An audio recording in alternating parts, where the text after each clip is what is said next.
കറിയിടാൻ പച്ചമുളക് ആവശ്യമുണ്ട്. പക്ഷെ നമ്മുടെ പച്ചമുളക് തീർന്നു.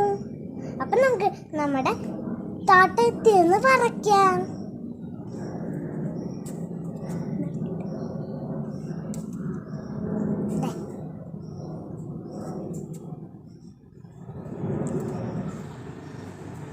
അപ്പോൾ ആകാശത്ത് കടന്ന് പ്ലെയിൻ പറക്കുന്നുണ്ട്.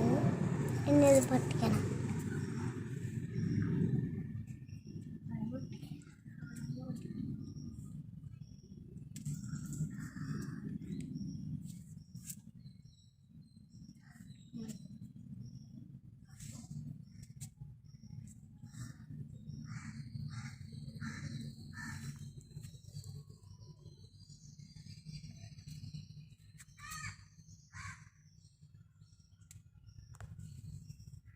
മതിയോ?